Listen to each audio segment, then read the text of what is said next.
Welcome to the Right Take Podcast. News, ideas, and conversations at the intersection of politics and culture. A project of the David Horowitz Freedom Center. I will be your host, Mark Tapson.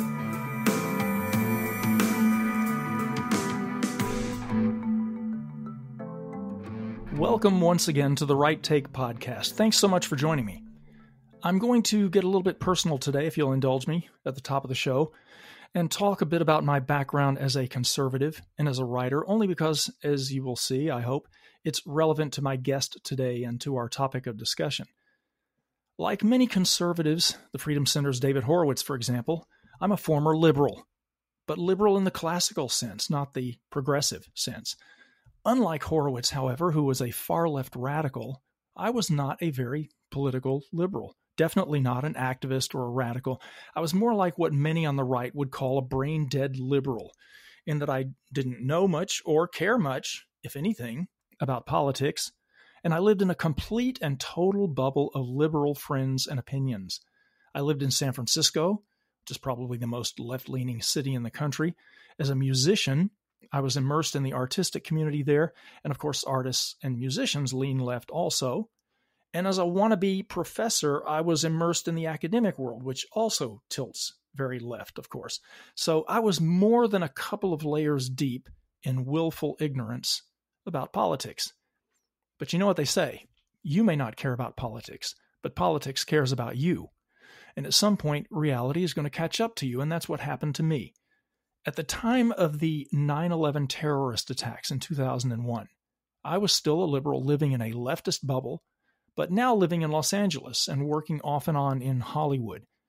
Now, the 9/11 attacks made conservatives out of a lot of liberals, and the attacks did begin to wake me up a little bit to the anti-Americanism of the left, which as a classical liberal I found offensive, even repulsive.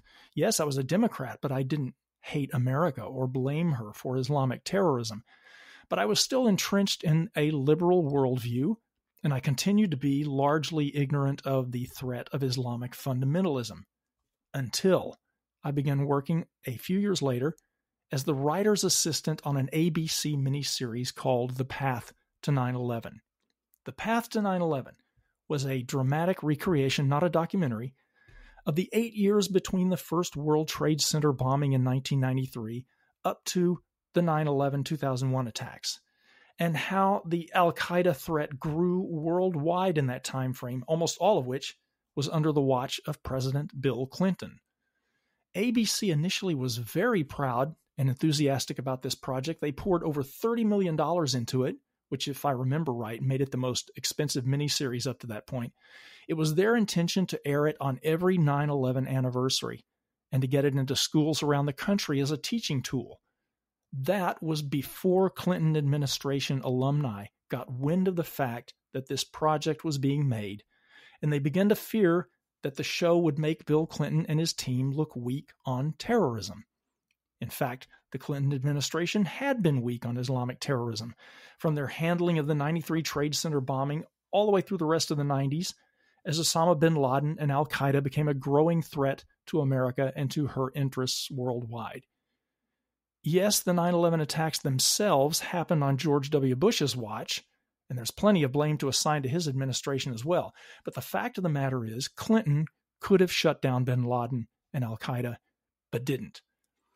As it happens, Cyrus Nowrasteh, the writer of the miniseries whom I worked for and with, was and is politically conservative. But I can tell you, because I was there, that was never a factor in the making of the miniseries. In fact, I didn't even know he was conservative for a long while, and I was still a Democrat. We never had a single political conversation about the miniseries. The director, too, was a conservative and a prominent Christian. And Clinton's people latched onto this fact to launch an internet campaign to smear the entire project as a politically motivated stealth attack against Clinton's legacy. Now, the very idea that Hollywood would fund a $30 million miniseries by a secret cabal of conservatives plotting to discredit Bill Clinton is completely detached from reality. But that was the narrative that took hold, and the leftist media ran with that, of course, as they always do.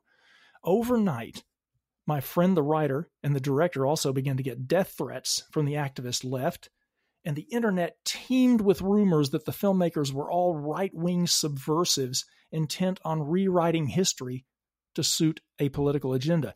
Everyone from Wolf Blitzer to Bill Clinton himself went on record denouncing a miniseries that hadn't even aired yet and which no one had seen.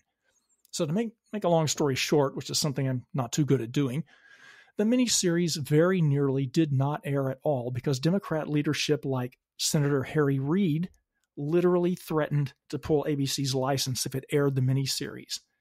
Ultimately, the show did play on the 9/11 weekend in 2006, but it never aired again, and ABC, which initially wanted to play it every anniversary and put it in schools, as I said, now still refuses even to release it on DVD because the head of ABC, Bob Iger, is a close friend of the Clintons. And as one insider told my writer friend Cyrus Narasta at the time, the miniseries had to be suppressed to protect an eventual presidential run by Bill's wife, Hillary. Now, there's a lot more that can be said about that whole controversy, but it will get me a little bit off track from where I'm trying to focus today. So let me just suggest that if you want to know the whole incredible story about what became a front-page controversy at the time, there is a fascinating 2008 documentary about it called Blocking the Path to 9/11. It's written and directed by conservative talk show host John Ziegler and produced by Dave Bossy of Citizens United Productions. I think the easiest, if not the only way to see it now, is on YouTube in segments, unfortunately. Blocking the Path to 9/11. Check that out. The point of all this is, working on that 9/11 miniseries did more to wake me up politically than 9/11 itself did in 3 ways. First, I realized that all the time I wasn't paying attention to politics and living in my artsy academic bubble, the Democrat Party had become far more radical than I thought it was and had been.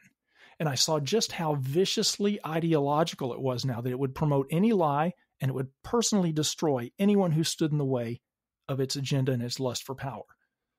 Second, through my writer friend, I began to meet many conservatives in and out of Hollywood, and lo and behold, they weren't the racist troglodytes I'd been indoctrinated to believe they were. They were decent, smart, good-hearted, God-fearing patriots, far more tolerant and inclusive than my lefty friends, and they weren't confused about their gender. And third, one of my duties on the project was to do all the research about the rise of Islamism in the 90s and beyond. I dove deep into that, and it opened my eyes hugely, not only about the Islamic threat to America and the West, but also to what David Horowitz called the unholy alliance of radical Islam and the radical left. My political education was now in full effect, and I found myself inhabiting the conservative camp for good. Another ex-liberal, the late great Andrew Breitbart, saw me being interviewed in that documentary Blocking the Path to 9/11 and sought me out and asked if I wanted to write for one of the new websites he was starting. He started a few called Big Hollywood, Big Government, Big Journalism. They're all basically now just Breitbart.com. So I began writing commentary for Big Hollywood and then elsewhere about the intersection of politics and culture, with an increasing focus on the threat of Islamic terrorism and what became known as stealth jihad or cultural jihad, or what the Islamists themselves actually call civilizational jihad, the subversive campaign to undermine Western civilization from within. So I began writing quite a bit about that, though not exclusively, and it led me to the attention of terrorism expert Stephen Emerson of the Investigative Project on Terrorism. He hired me to co-write what became an award-winning investigative documentary in 2012 called Jihad in America, The Grand Deception, which centered on the history and the danger and the secret structure of the Muslim Brotherhood in America. Now, most people who have an awareness of the Brotherhood probably assume that it's just an Egyptian political or Islamist organization, but that it's not present here in the United States. In fact, the Muslim Brotherhood has been in the United States from as far back as the 1960s, although in the guise of prominent purported civil rights and student groups like CARE, the Council on American Islamic Relations, or ICNA, the Islamic Circle of North America, or on college campuses all over the country, the Muslim Student Association.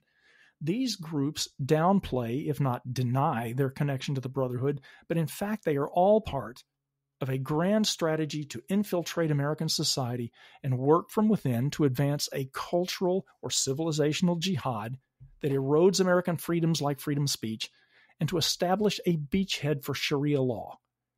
If you want to know more about that, please check out the documentary Jihad in America you can find it on Amazon.com, where you can rent it for $3.99 or buy the DVD for only $7. I know those figures exactly because I just checked last night. I don't get royalties for it, so that's not why I'm promoting it. It is just a genuinely eye-opening documentary. Anyway, as the years passed, I began writing less about Islam as other threats seemed to move to the forefront of the culture wars, including the war on masculinity, Hollywood's subversive messaging, and most recently the various aspects of the cultural Marxism that has gained such a foothold in the country, such as critical race theory. So I began writing more about those. But of course, civilizational jihad has not only never ended, it has continued to advance. And the Muslim Brotherhood never stopped being a danger to America and to the West. And that's why I'm so pleased to bring on my guest for this episode, the author of a brand new book that I think has to be the definitive work on the Muslim Brotherhood and the serious geopolitical and civilizational threat that it still presents. So before I bring her on, this is just a reminder to please subscribe to the Right Take podcast if you don't want to miss being part of conversations like this at the intersection of politics and culture. Listen directly at frontpagemag.com or find us on Spotify or Apple Podcasts. Be right back.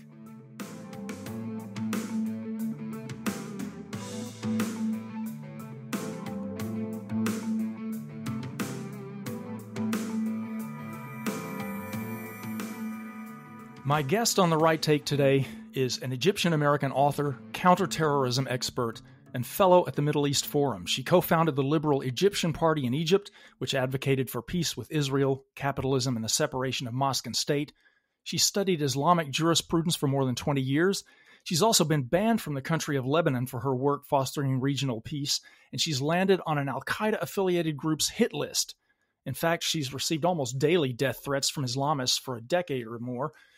After legally immigrating to the United States, she's testified before the House of Representatives, briefed more than 200 congressional offices, and advised intelligence and law enforcement agencies on Middle Eastern affairs. She's now the author of an important new book from Post Hill Press called The Secret Apparatus, the Muslim Brotherhood's Industry of Death.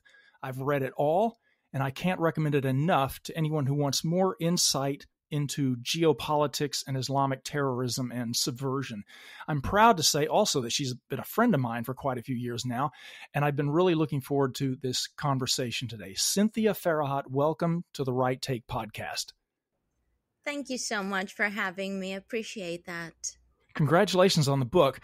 I'm not praising it because we're friends, but because it's truly a must-read. It's almost encyclopedic in its depth and breadth of scholarship, but at the same time, it's a riveting read. And as I mentioned in my opening remarks, I am someone with some familiarity on the topic, and I still learn something from every freaking page of this book. It's a must-read.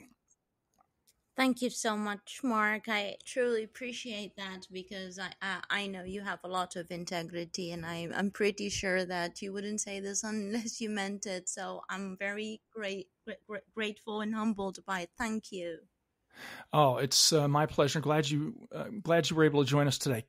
Let's start with a little bit about your background and about your personal experience with Egyptian politics and activism, and how that path ultimately led you to write this book. Well, being born in Egypt as a Coptic Christian minority was tough under President Hosni Mubarak's regime. So I knew since age 4 that I did not have a place in society. And when I was after high school, I wanted to study art because I'm an artist. And the government decides where you go to school. And because I was very good as an artist, they assigned me to law school and to study Islamic jurisprudence, because what they did under Mubarak's regime is crush you from a young age. So if you wanted to study Islamic jurisprudence, they sent you to art school. If you wanted to be a doctor, they sent you to a school to become an engineer or an architect. So they Very do that interesting. to crush you at a young age. It's very intentional. And that made me make the decision that I'm going to study the system of governance and the society and the origins of these societal norms that made my life very, very tough and crushed my dream of studying art. And I started the path of, it started with trying to identify the most important terror theologian. And that man was Omar Abdurrahman, the blind sheikh. He was responsible for the World Trade bombings in the 90s, the World Trade Center bombings in the 90s, and he died in federal prison in 2017. Even Osama bin Laden's first appearance after 9/11, he said that one of the reasons for his terrorist attack was that the blind sheikh was in U.S. custody. And I studied everything Omar Abdurrahman studied to become who he is. And that was a grueling experience. I would lock myself in a room with original text and historic text for 24 hours a day, months at a time, so much so that my mom sent me to a psychiatrist because I was reading so much. And then he died. He was a friend of ours and he diagnosed me with a high IQ, and he told me, may God have mercy on your soul and I will talk to your mother. So that's the extent of my study. It was very religious and militant in how much I was dedicated to try to get into their minds and hopefully to be able to predict their behavioral patterns. And unfortunately, I have been successful in that. And I say unfortunately because whenever I'm right means that things are not going well. So after, of course, 9/11, I met with like-minded people and we decided to do something about the ideas that flew into your buildings. 9/11 absolutely crushed me. If we do not have America, we have absolutely nothing. And we started this political party in hopes just to open a conversation about these ideas. And it was extremely unpopular, of course, at the Mubarak's regime and the Muslim Brotherhood. And I can't tell you the number of bribes I've been offered to not do that type of work and to stop my study. They even offered me, they said, we're going to send you to art school. How about we'll give you an art degree? Because they're so dumb, they thought I wanted the degree, but I wanted to study. And I told them that ship has sailed. I'm not quitting what I'm doing until, of course, the Arab Spring hit, and it was actually a military coup by Muslim Brotherhood officers inside the Mubarak's military. It was euphemized as a revolution and protest. But yes, there were protests, but it was 100% originally perpetrated by Brotherhood officers. And things didn't go well for me after this. They abducted my brother. First, I got a call from someone in Mubarak's regime, and they wanted me to appear in a photo op with his prime minister at the time, Ahmed Shafiq, for some reason. And they said, we want you to communicate with us the demands of the protesters. So I told them, unlike you, I do not represent people who did not elect me. So I'm not going to speak on their behalf. I don't know who these people are or what they want. And I'm not going to meet Mr. Shafiq. The next day, my brother was kidnapped. I call him. I hear him scream over the phone. And someone beating him up and calling him a Jew. And then the phone call stops. And then I receive another call from the gentleman who called me a day earlier telling me, your brother, we have your brother. He can be home if you decide to compromise. And I'm not going to tell you what I said because it was very obscene. A lot of obscene language. But of course, I refused to compromise because if I had, they would have killed my brother. And an hour later, he was home. Because if I had compromised, they would have killed him and came home and killed me and my whole family. And they broke his jaw, his upper jaw. He has now a metal upper jaw. And that was the first real horror. And the second one was on October 9th, 2011. I was supposed to go to a protest for religious freedom, and with some friends of mine, I got a fever and I couldn't make it. But my friend went and he was executed in front of TV cameras. It was a big massacre known as the Maspero Massacre, where Muslim Brotherhood and Islamists were running military vehicles over protesters and killing them in gruesome ways publicly. And then I got a phone call from an officer, a Brotherhood officer in the military, who said, "We missed you today, but it's over. We are going to get you." And I got on a plane 3 weeks later and came to America, not even knowing where I was going to spend the night. I literally fled for my life. Because President Obama was actually supporting this atrocity. After this massacre, he said he urges Coptic Christians, both sides, to restrain themselves. The people that were slaughtered under military vehicles and executed with gunshot wounds to their heads, they needed to restrain themselves, according to President Barack Obama. So, of course, we didn't have an ally in America at the time. So I would have never survived in Egypt with such an administration and power. Wow. And so once you arrived in America, you became something of a counterterrorism expert here. And then what led you to write the book, to dive into a book about this? You know, Mark, I absolutely did not want to write this book. I had to.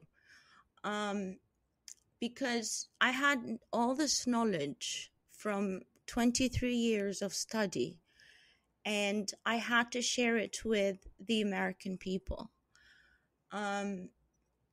These guys, the Brotherhood, they are the incubator of terrorism. They are the founders of the vast majority of terror groups around the world, and they are involved in also operating them. Groups like Al-Qaeda, Islamic State, Al-Nusra Front. They were even involved with the founding of the Taliban. You give me the terror group and I'll show you the link. And I had to take this information to the American people to write an indictment to show and prove that these people are terrorists and mass murderers. It's an organization that has a death toll in the millions, and that's not hyperbolic. When they were officially ruling Sudan, Omar al-Bashir was the first president to be indicted as a war criminal by the International Criminal Court. As a sitting president, and he was a card-carrying member of the Muslim Brotherhood, and he was responsible for millions of deaths and displacements. And actually, the Muslim Brotherhood stated in 2011 that Sudan was their model. They had plans to annihilate Christians in the Middle East. They had plans for a civil war and actually murdering the vast majority of Muslims, which is something that people don't know, that they actually have a genocidal program for Muslims as well called the blood tax. And it's a horrific organization, and I had to blow the whistle.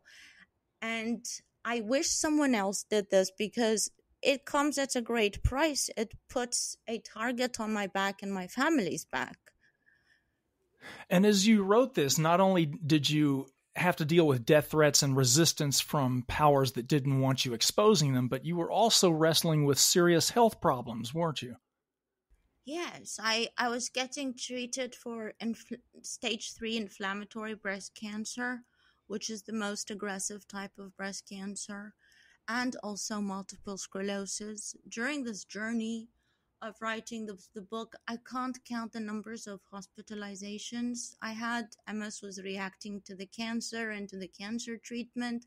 I lost my ability to talk, to walk, to swallow on my own, to breathe on my own. At one of the hospitalizations, the hospital even offered me a priest to administrate last rites because they thought there was no way I was going to survive because I was suffocating and choking while I was on a breathing machine. But I knew it wasn't my time. I had made a promise to my friend who was murdered, and I made a promise to a Muslim Brotherhood member of parliament at the time in 2006 called Subhi Saleh. He said, "We respect you, but the first chance we get, we're going to kill you." And I told him, "I promise you, if you do that, while I'm rotting in my grave, I will still be exposing you." And that book delivered those two promises. But more importantly, I want to protect my new country that I love dearly, more than myself. I love the US Constitution more than I love my life. And that's why I had to write the book under these extremely horrific conditions. I can't tell you. Sometimes you're not going to believe this. Sometimes I would be writing and blood would be dripping on the chair. This is this is when people say sweat, tears, and blood in their work, that's literally Yeah, it was what the literal in your case. case. Wow. Yes, it was. And I met every deadline because I never break a promise. I met every deadline. So That's fantastic. I can't believe it happened, actually. Well, thank God you're recovered now, and thank God that you were able to finish this book. I don't think that a lot of people, even ones who keep fairly abreast of international affairs, know that much about the Muslim Brotherhood. They probably think it's limited to being an Egyptian political or an Egyptian political party or organization. And they don't know why we should consider it such a serious terrorist threat. Can you give us just a little bit of background about the Muslim Brotherhood and maybe a brief history of it and what its ultimate aim is? What's the ultimate aim of the Brotherhood and how far do its tentacles reach? So the Muslim Brotherhood is unlike any organization in history. I've absolutely could not find anything that resembles it, because when it was founded in 1928, according to the Muslim Brotherhood's own words, they studied several criminal and terror groups throughout history, and including dictatorial and totalitarian regimes like the Bolshevik revolution. And they said that they took elements from each to build their organization and structure it. And they said that they specifically modeled their group after the 11th and 12th century Shia cult of the assassins, al-Hashashin. The word assassin itself is derived from the word Hashashin, which became assassin and then became assassin. So these guys literally said that they are the revival of the assassins. And it was a covert cult. And the Muslim Brotherhood adopted also the 21 Comintern rules for establishing a communist party. They have adopted Stalin's apparatus of having a public organization and a secret apparatus, and that's what they call their terrorism wing. They claim that they dismantled the secret apparatus.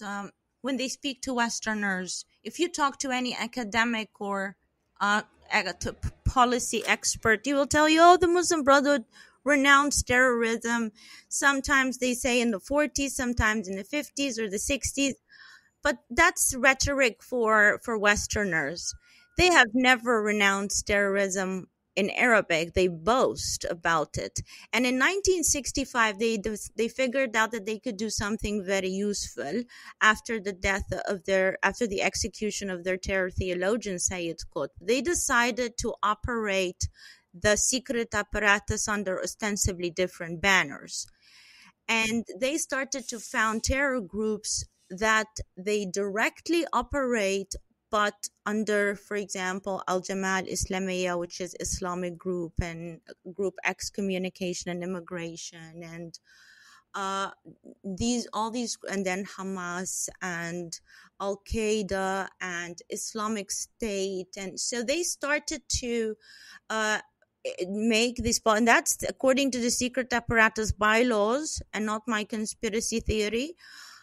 All these people who founded these groups remained card-carrying members of the Muslim Brotherhood until they died, including Osama bin Laden, Ayman al-Zawahiri, and Abdullah Azzam, the founders of Al-Qaeda. So when we talk about the importance of the Muslim Brotherhood, they are the perpetrators of 9/11. They are the perpetrators. They're even involved with Boko Haram. Every Sunni militant terrorist group I came across, with the exception maybe of one, were directly founded and are operating with the Muslim Brotherhood. And that's the Brotherhood's brilliance, is that they have been able to employ Nazi and Soviet propaganda tactics to operate the group with two facades, the seemingly benign political one and the covert one, which utilizes both terror tactics and even more sinister tactics of infiltration and subversion and destruction of their targeted nations from the inside out, according to their own words. And they call that aspect civilization jihad. Yes, I was actually going to ask you about that. I think that's an important concept to talk about. Yes, and their aim is to establish an Islamic caliphate. The Muslim Brotherhood is a death cult. The subtitle of my book, The Industry of Death, that's not my hyperbolic interpretation of what they're doing. That's actually what they call their mission. They say we are an industry of death. And they say that about themselves. So the aim is to, of and course, we should listen. And we should listen to people when they tell us who they are, right? I would like to think so, right? So their aim is to, of course, kill all non-Muslims and 99% of Muslims, because they see Muslims who do not directly engage in jihad as infidels and should be exterminated, and they should be sacrificed to Allah for God to forgive them for the sin of abandoning Sharia law. So they actually do believe in the mass extermination of Muslims as well. And that is the mission.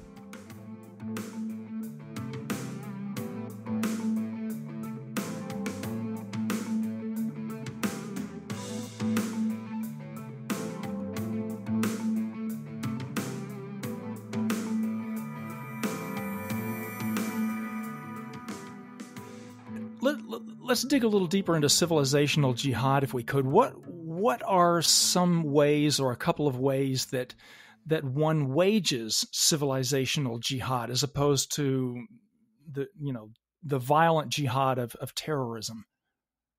So that's a great question, and what they explain it very nicely in the Secret Apparatus bylaws and other Muslim Brotherhood documents that I have translated in my book. And the Secret Apparatus operates also an intelligence apparatus and an international apparatus. And this structure is in every single country where they operate. And the mission, the way it's done is, every member of the Muslim Brotherhood is a soldier. They see themselves as soldiers. And they are obligated by the bylaws of the Brotherhood to share the secrets in every single detail of their work with the leadership. So if they're a journalist, they have to share everything they're working on and everything in their institution with the leadership of the secret apparatus. If they're working in police, if they're working in intelligence agencies, if they're working in the media, academia, if they are cleaning toilets, any job they have, they are absolutely required to report on every single detail of their job and what happens and who's who and what takes place, and submit these reports to the secret apparatus. And that's why I think they have an intelligence, their intelligence apparatus is better than some of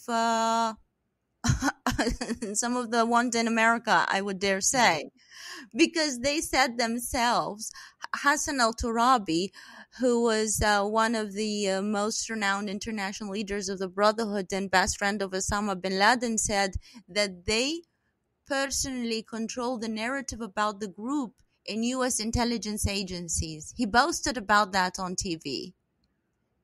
And I believe him. Yeah.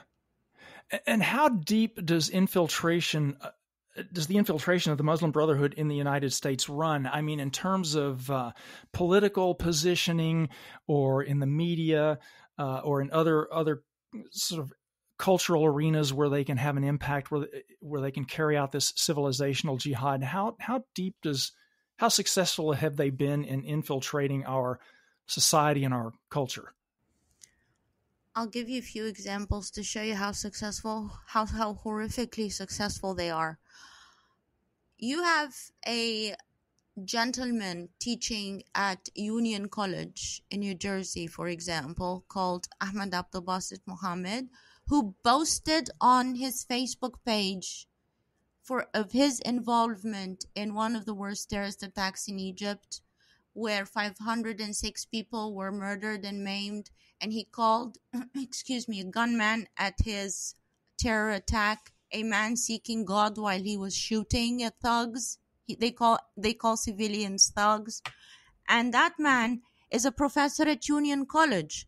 So I can't get access to American colleges, but a Muslim Brotherhood self-confessed member and self-confessed mass murderer can. Another example is the actor Amr Waked. They've infiltrated Hollywood on a massive scale. You have Amr Waked, he's a member of the Muslim Brotherhood. I have a video of him, it's all over the internet, of him interrogating a kidnapped, tortured Muslim Brotherhood victim, illegally interrogating him. And he was involved in atrocities and war crimes in Egypt. And then he came to America and acted in movies like Lucy and Syriana, and he has some show right now. He's a big star in Hollywood. So that's in academia. That's in Hollywood. You have in intelligence agencies, the famous example of Mohammed al-Ibyari, who was a DHS senior advisor under President Obama. And there was a big hearing in Congress by Representative Louis Gohmert, and he discovered that he was illegally downloading information while he was at DHS.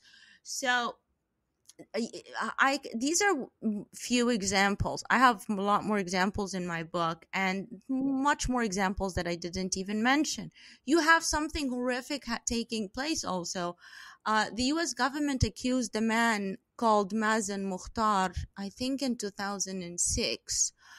I'm not sure about the date, but the U.S. government accused him of running a mirror website for Al-Qaeda, where he was recruiting jihadists on behalf of Al-Qaeda and the Taliban and Chechen terror groups. And this man everyone thought he was going to be indicted, but then Governor Chris Christie let him go. And now he is still fundraising.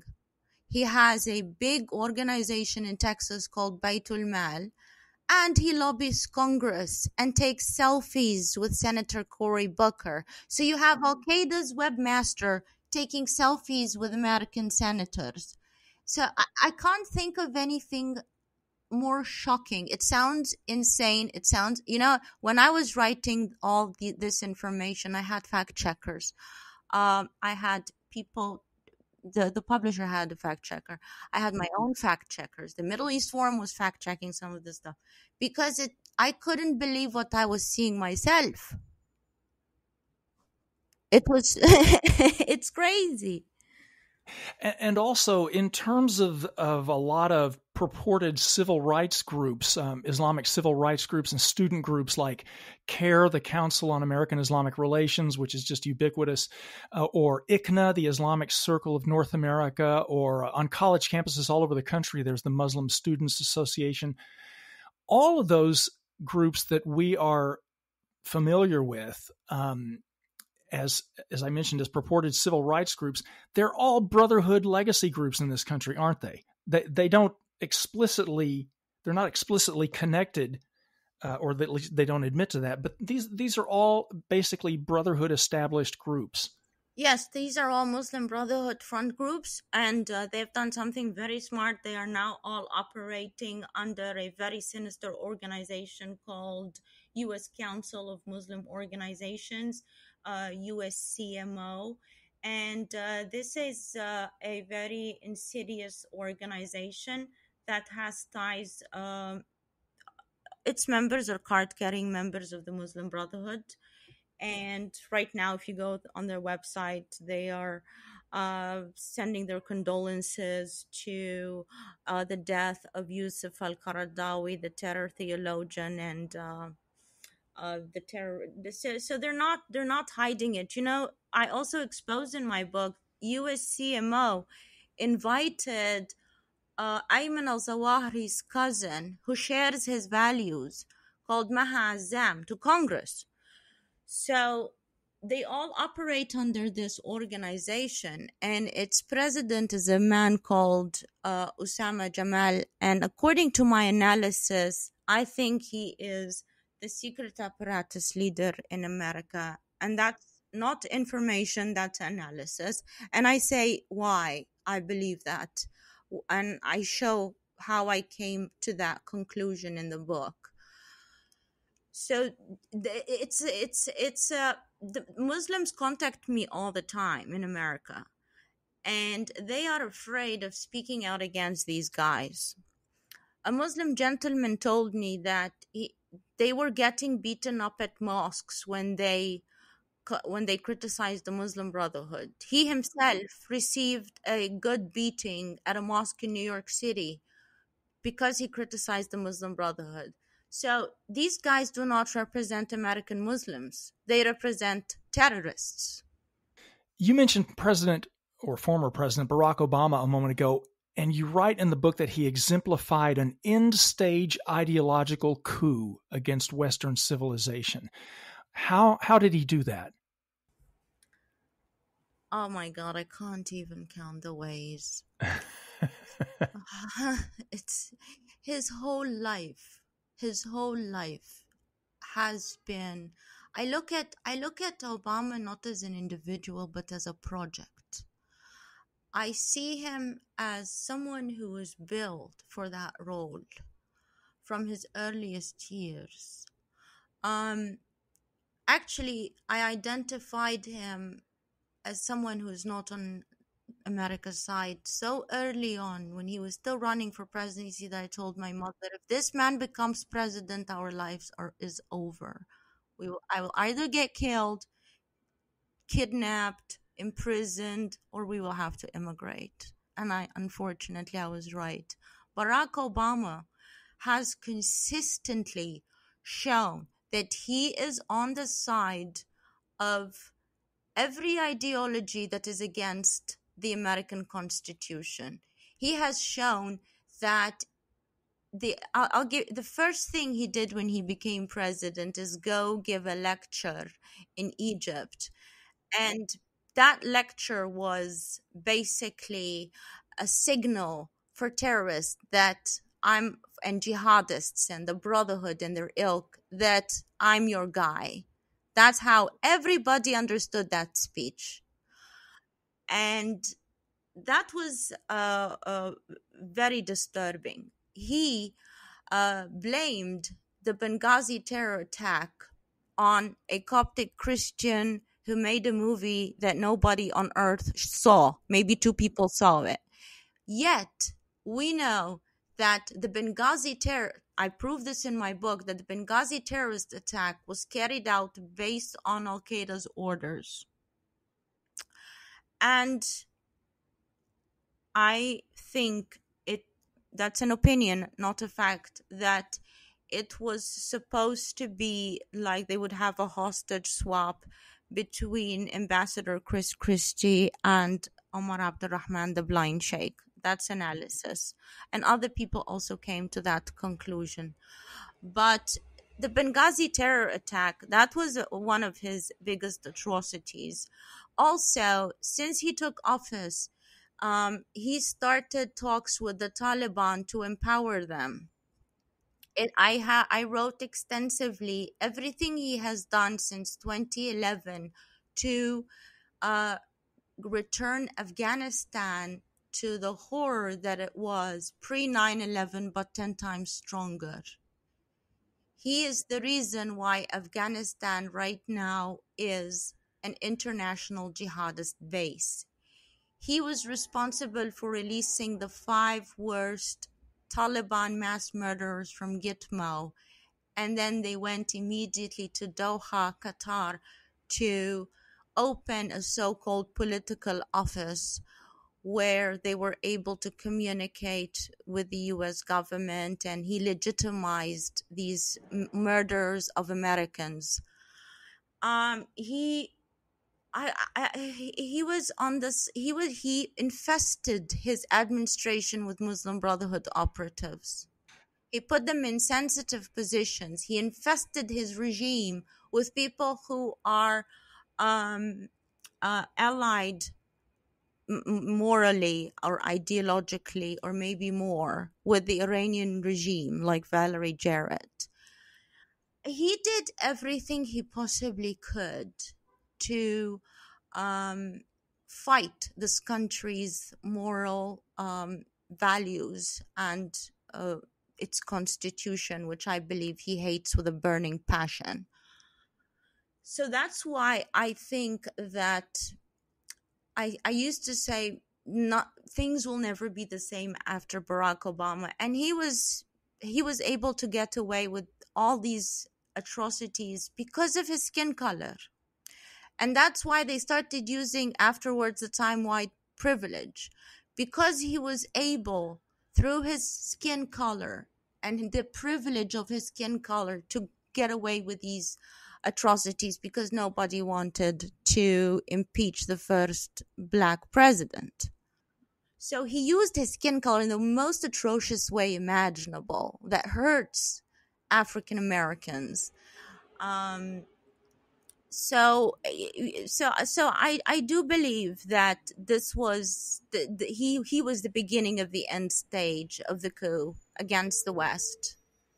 Yeah, I want to get to Obama's notorious Iran deal in a moment and the relationship between the Brotherhood and Iran. But first, I don't want to let the opportunity slip to read this quote from your book. I highlighted so much of your book that I think there's more yellow on the pages of the book than there is white space. But I just want to read this quote and ask you about it. You write, quote, "The mind of an Islamist operates in a different mystical realm that resides on 3 inseparable pillars. An Islamist combines monastic patience, transcending the span of his lifetime, the vision of a military strategist, and the bloodlust of a predator. These elements allow a jihadist to think in terms of centuries, not in years or decades," unquote. What's the danger of Westerners underestimating or not understanding that mindset? I can't even express in words the magnitude of the danger of underestimating these guys. And because of Western epistemology is very different than the way these people operate, and that's something I try to communicate and explain in my book. And while I was studying Islamists, I have learned these lessons from them. This patience, how you conscript every cell in your body to service your mission. And these are lessons that I have adopted and I have learned from them. And that's actually what allowed me to write my book under these horrific conditions, because I learned from my enemies. And the reason they do not see themselves as individuals the way you and I do. They see themselves as rings in a large chain that transcends time. They see themselves as soldiers. They have mindsets of soldiers, not civilians. And they understand history in a way that the current Western anti-history, anti-intellectualism trends will never be able to comprehend. Especially when you have election cycles every 4 years. It's impossible to really understand how these guys think. And when you talk about the relationship between the Muslim Brotherhood and Iran, that's a perfect what you read is a perfect opening for it. Because what they say, first of all Westerners focus on the Sunni and Shia division rather than the cooperation. I extensively went into 14 centuries of ideological and strategic cooperation between the two sects. The Muslim Brotherhood doesn't see itself as just a Sunni organization. It has adopted a lot of the theology and incorporated it in its own theology. And I show all this from their own words. They have done something that explains how Islamists think in terms of centuries. In 1743, there was something called the Najaf Council, where the Shah of Iran, Nader Shah, gave a speech at Najaf, Iraq, where he made some requests from Sunni countries. And among these requests was to identify the Shia sect as a fifth school of jurisprudence for Sunnis. In 1743, everybody laughed at him. Guess who fulfilled the demands of Nader Shah? The founder of the Muslim Brotherhood, Hassan al-Banna. Can you believe that? That's why they strategize in terms of centuries. He actually, through Al-Azhar University in Cairo, which is another disaster, established in 1963 or 64, adopted the Shia sect as a fifth school of Islam, basically making it almost one religion. So, yes, they do fight. Yes, they do kill each other. But there's an Arabic saying that says, my brother and I are against my cousin, and my cousin and I are against the stranger. So they can fight, but it's like a domestic dispute. The common enemy has to be killed, and they have been allying militarily since the day the Brotherhood began. And actually, Ayatollah Khomeini visited Hassan al-Banna in 1938 in his office. At the time, he was known as Ruhollah Khomeini, and he was so mesmerized by Hassan al-Banna that when Khomeini perpetrated the Iranian Revolution in 1979, he called himself the supreme leader after Hassan al-Banna to honor Hassan al-Banna. So every stance the Muslim Brotherhood has taken is pro-Iran. Every single one.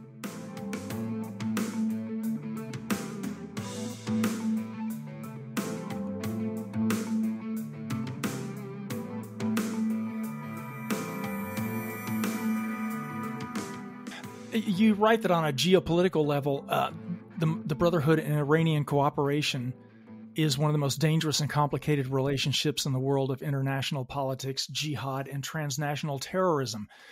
How closely are the Brotherhood and Iran linked, and what does that mean in terms of the ultimate threat of Obama's notorious Iran nuclear deal? So, oh my God! So the Brotherhood and Iran, I almost don't see them as separate entities. The Muslim Brotherhood said the Iranian revolution is our revolution. They said that. That was a public statement that they made when Saddam Hussein was at war with Iran. They were taking the side of Iran. They have been constantly pushing for Iranian nuclear weapons and the right to have nuclear weapons since the conversation started about this issue. So they want Iran to have nuclear weapons. They work together on such an intimate level. It's very, very hard for me to separate what they are doing. It's both for the same exact ends, and they share the eschatological aspect of their ideology, which is they believe that it's their role to bring about the end of times. So the current supreme leader of Iran, Ali Khamenei, said in July 2011 that they are preparing for the end of times and the return of the Redeemer of Islam and their Messiah, whom they call the Mahdi. And they think that that's going to happen when they kill 1/3 of the Earth's population. And then 1/3 will die as a consequences of war and mayhem and starvation. And then the Mahdi will appear and the sun will rise from the west, and then Judgment Day comes. That's literally what these guys are saying. And that's not a narrative they're regurgitating for their base. Their base is horrified and terrorized. Iranian people are hostages, not citizens. So they do actually believe these things, because American politicians constantly lie to their constituents. Maybe they think the Iranians are doing the same, but they're not. And yet the left thinks that the religious right in America is the real religious threat. Why does the U.S. remain largely clueless about the real nature of the Muslim Brotherhood? Is it more that our politicians don't understand the nature of the Brotherhood, or they think they can contain or manage it somehow? So it's a combination of all that. Some people are just don't have the information. The gatekeepers that control the narrative are predominantly, there's a lot of infiltration. I have been offered millions of dollars to moderate my narrative. I have evidence of that, by the way, because they're so stupid. It's like, you'd think that when you try to bribe someone with millions of dollars that you do not do it over email with your personal email account, right? You'd think you'd create it's so dumb. But they did offer me millions of dollars, and I don't have power. Imagine, what are they paying people with power? I'd like to see their bank accounts. So that's could be one of the reasons, one of the explanations. Another explanation could be also that what the Brotherhood said, that they control the narrative about their group in intelligence agencies in America. And they do that through not allowing people like me, for example, to lecture at the FBI Academy. I would never be allowed to do something like that. Maybe if I was an Islamist jihadist, I would. But the gatekeepers are making sure that the narrative is tight. I once had a meeting with someone in State Department when I first came, and I think this man was a sociopath. He's still in State Department. I truly think he's a sociopath, and he was taunting me. I told him we have to stop the Muslim Brotherhood. He says, no, no, no, no, there is no we. We want the Muslim Brotherhood. You are on your own. That's a quote from State Department, from an official who's still in power right now. They think that they say things like, oh, they're bastards, but they're our bastards. Okay. It's so narcissistic, and that's why I have one of my chapters titled "He's Not Your Bastard," because the person who started this was FDR. The sentence was also attributed to Nixon and other presidents, but that was FDR's policy. The State Department instated a policy of dictatorship maintenance since FDR, through his support of the Soviet Union, which continues right now. But what's even more dangerous than their traditional support of dictators is their support of dictatorial norms and ideologies. They view the enemy of my enemy as my friend. They view the enemy as the American Constitution. So these guys are their friends. They think they could be better at being evil. But the Muslim Brotherhood are better at being evil. Yes. Oh, there's just so much to say about this book, so much more I could ask you about it. I think I'm just going to have to close with one final question here, though. You have advised congressmen and the intelligence community about how to deal with the Muslim Brotherhood, but is there something that the average person listening today should know or can do even to counter the influence of the Brotherhood or resist this civilizational jihad? Is there something that the average person can do, something you can advise, or something they should know? Yes, and that's why after I have failed to do it, to get them designated as a terror group, through these channels in Congress and intelligence agencies, I'm taking my case to the American people, because that's where the real power is. They can't defeat us. And when they read the book, they will have all the evidence in their own hands that these guys are criminals. Contact your congressman. Tell them this should be an election issue. What are you going to do about these terrorists that are infesting our country and their covert mission? What are you doing about it? Hold them accountable. We have this luxury in America that other people don't, and we shouldn't abuse it by neglecting it. Well, the Secret Apparatus, the Muslim Brotherhood's Industry of Death, it's just an amazing book. It's a monumentally important work of scholarship as far as I'm concerned. But as I said, it's also just highly readable and unputdownable, as the new expression goes. Cynthia Farahat, great work on the book. Thanks for coming on The Right Take to talk about it. And thanks mostly for having the courage to confront this existential evil. It's